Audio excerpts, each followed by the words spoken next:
Let us close the eyes for a minute.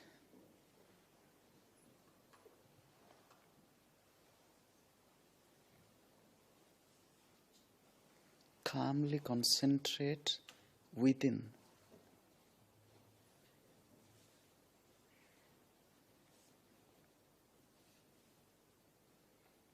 Observing your every breath.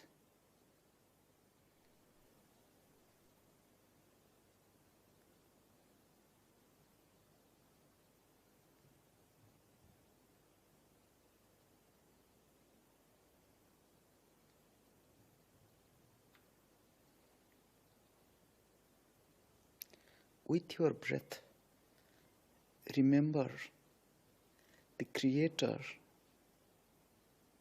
who created this universe, including ourselves.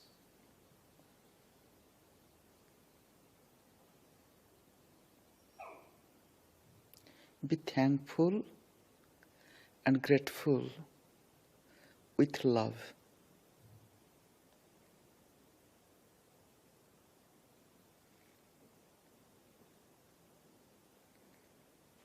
I bow to God, who is all-pervading. I perceive God's presence everywhere.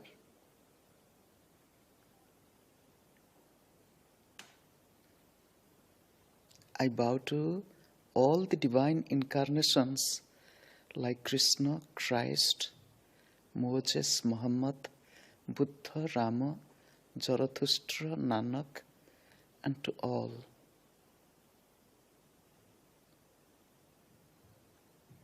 I bow to my beloved Guruji, my spiritual master, Paramahamsa Baba Hariharanandaji, who taught me how to live, how to love, how to attain divine bliss.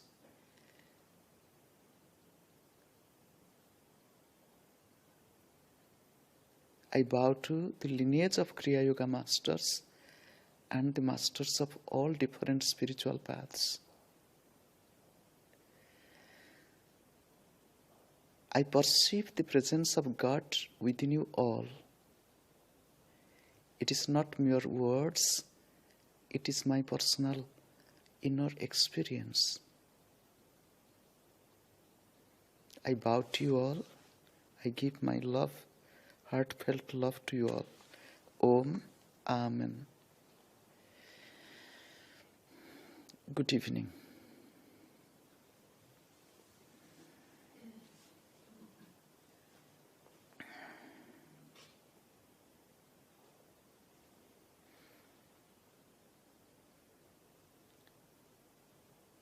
About 7 to 8 years ago, when I was flying to Reykjavik from this city, from the airport, I was thinking, I'm sitting in the airport for hours for the next connection. If there will be people meditating and practicing Kriya Yoga, it will be nice. It was a thought. Remember, every thought that comes to us will come true today or tomorrow. It might take some time. A thought is also a seed we plant. So that thought which I had in 96, in 97, and now that thought has become a reality.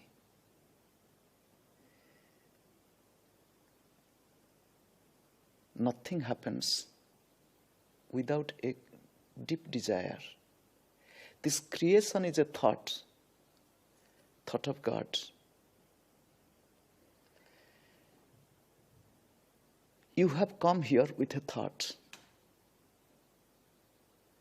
Life itself is a thought. We all are prototype of God's thought. We all are image of God. If you read the Holy Bible, in the Torah, it is said, God created you and me in His image. God made man and woman in His image. If you stand in front of the mirror, whose face you will see? Your face or my face? If God created we all in His image, how does God look like? Like you or like me? With beard or without beard? We all are invisible image of God. You'll be thinking, what does it mean? Invisible image. We all have two aspects. One is visible aspect, the other is invisible aspect. The visible aspect we can see. I can see your beautiful, cheerful, smiling, loving face. You can see my bushy, bearded face. This is visible. You can see your own mind. Ordinarily, I can't. Or even if I can, I will not do. Do you know why? To know your mind, to study your thought is just like reading your diary without your permission. You have a diary. You write down what you do, what you think, without asking you or without your permission to open the diary and read your diary. It is the same thing to know your thought. Why should I? But you know your thought. The thought is visible aspect of your life. You know your own emotion. It is the visible aspect of your life. Emotions and thoughts are reflected in the face. When you have a very cheerful thought, happy thought, your face is blooming like a flower. If you have a sorrowful thought, the face is pale, gloomy. So the thought, emotion, it is reflected in the face also. It is visible to others. With a good thought, inspiring thought, the color of the face is different. If you have one angry thought, immediately the color changes. We change color in every disposition. Clear? Color of the skin changes. So we have two aspects in our life. One is the visible aspect. The other is the invisible aspect. Visible aspect is known to you. You know your body, you know your mind, you know many aspects of your being, but invisible aspect is not known to you. And what is that? If I show my hands like this, you see one hand is visible, but behind the one hand, there is another hand which is not seen to you. With us, there is one invisible aspect, and what is that? For example, if you look at the bulb is visible. The light is visible. Behind the bulb and light, there is one invisible current, energy, flow of electricity. It is invisible. But although it is invisible, but you can know it. Although we cannot see electricity, we can't deny it because we know it, there is electricity. Those who have knowledge how to know electricity, they know, they have a tester. With that, they can see there is electricity.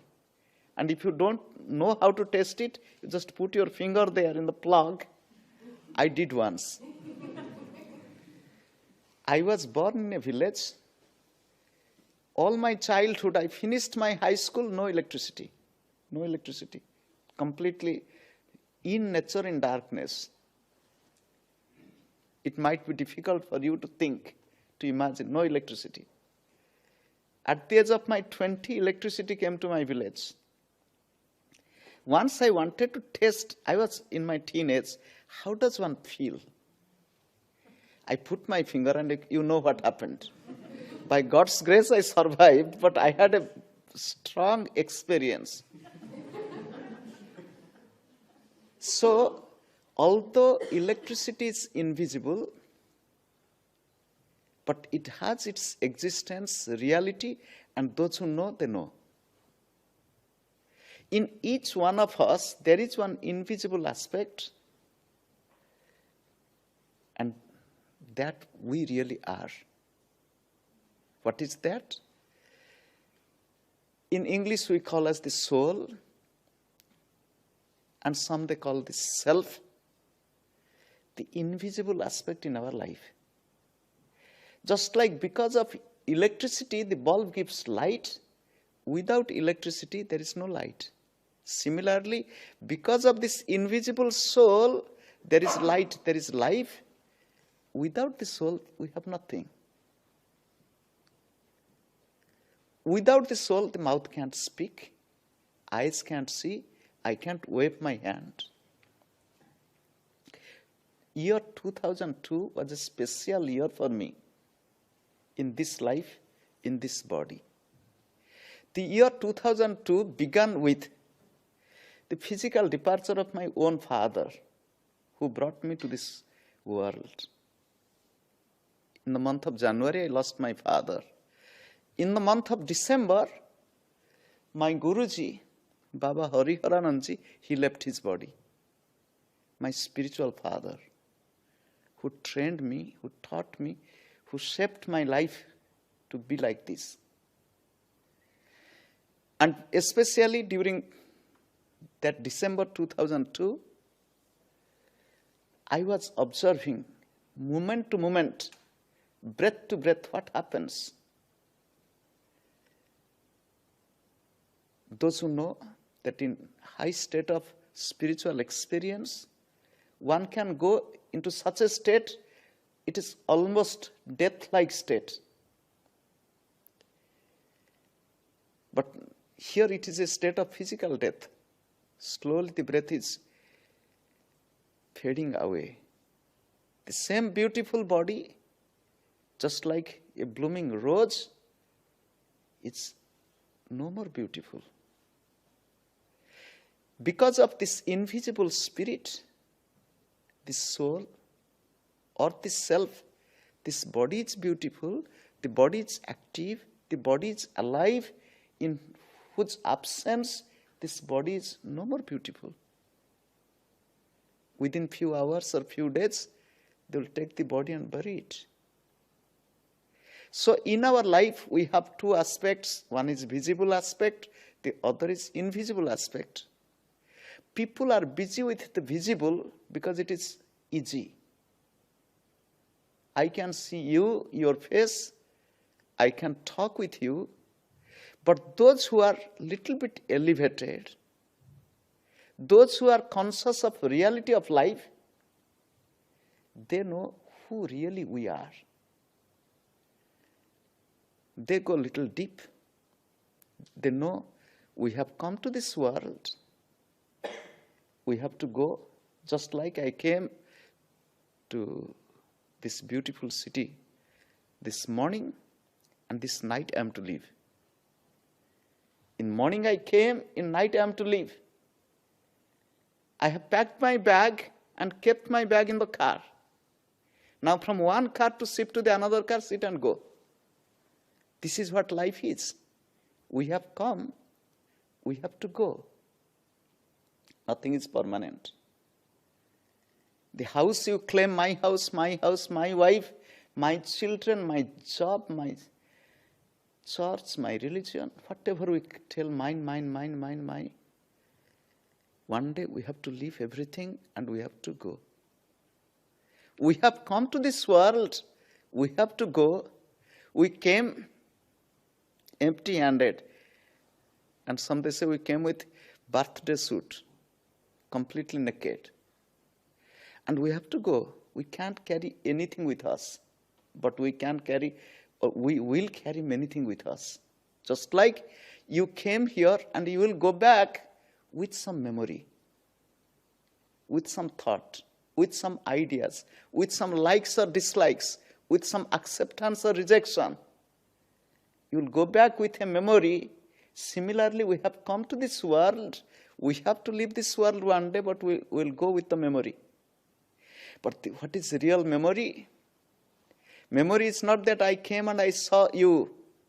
No. The real memory, to know who am I, my relationship with my Creator, my relationship with this creation. And one who knows and one who has regained this memory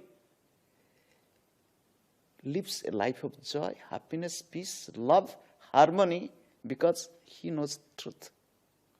In the Bible, Jesus said, you should know truth, and truth will make you free. You should know truth, and truth will make you free. Knowing truth means knowing your own essential nature, knowing God, knowing the relationship with God and God's creation. When I know this, I can live a really better life. When I know that I have to leave this evening from you, I will not be attached. Rather, I will know that I have to go. I will prepare myself in a nice way to go. As I told you, we have come to this world and we have to go. We have come to this world to grow. Physical growth is not enough. Body is growing from baby stage to the youthful stage, adult and old. The body is growing. But this growth of body is not enough. We should grow from within. Inner growth we need. The growth in heart, the growth in spirit, the growth in love, the growth in joy. That we need. And for that growth, really we don't need so much of preparation. You'll say, why? We have come here to meditate. There is so much of preparation. Remember, to love there is no preparation. And nobody can teach how to love also. You just look at the baby in the arms of the mother. You just think of baby Jesus in the arms of Mother Mary. Just think, picturize in your mind. If you look at the baby, see the smile, so much of love, joy. Who taught this? Looking at that baby, we feel so much of love, joy, and happiness in us. What gives us that joy? A little smile on the face of the baby, so much fulfillment it brings in our mind and heart. So we are to grow from within, not outside. Materially, we might grow to any extent. We might be richer and richer, millionaire to billionaire. But that is not real growth. Physically, we can be 6 feet tall, 2 meters, 25 centimeters tall. No matter how tall we are from within, how big heart we have. Remember, expansion is life, contraction is death. How much we can expand ourselves to contain everything, including this universe within me. Because the universe is not outside, it is within me. The Creator is not outside, the Creator is also within me. In the Bible, if you read Corinthians, the letter of Paul, 2 places he is telling, do you not know that your body is the temple of God? And God dwelt within you. To feel, to know that, and that is the reality in life. And that knowledge, not by listening to a talk, not by listening to a talk, nor by reading a book. And that should come from within as an experience. You might have read a lot about India. You have nice movie. You can watch what is going on in India, but it is not the same as you see in your own eyes. I read about this country, this city, when I was a schoolboy in geography. But that knowledge is not real knowledge. It is mere information. When I am with you, I look at you, I look at your beautiful country, people, then my knowledge is much more, and knowledge is complete. So knowledge becomes complete when we have experience. Only information is not knowledge. And when we have direct experience, we get transformation. So knowledge is information, informative knowledge, but when it is applied into our daily life, we get transformed, and that is the real knowledge we need. But what to do? How to get it? How to get this knowledge? Knowledge of who am I? Self-knowledge. Knowledge of God. Knowledge of my Creator, not theoretically. Theoretical knowledge is just like pointing the fingers. Go to the second floor, the hall is there. The mark is there in the sign. But you have to come. When I was young, I was searching from my childhood to find the reality of life. Physically, I was suffering a lot. Mentally, I was equally stronger and searching for truth. What is the reality of life? Is this to live a body-conscious life, satisfying human ego with individual possession, power? Is it life? From my young age, I had the opportunity to go to the Himalayas to seek the company of good people, but that was not enough. Remember, we search here and there. Truth is within you. But to point out that truth is within you, you need somebody who knows it. Who knows can tell you what is what. Otherwise, we speak with mouth. When I was 20 years young, I'll not say old, I met my Guruji. Initially, I didn't accept him that he's my Guru. I met him, and slowly I accepted him, and he showed me the way. He showed me, and through his compassionate teaching, caring and loving guidance, I am completely fulfilled. He taught me how to reach that state, how to be in that state of complete awareness. And the path he showed, on which I walked and have been walking for last 23 years, 24 years on this path. And that path is known as Kriya Yoga.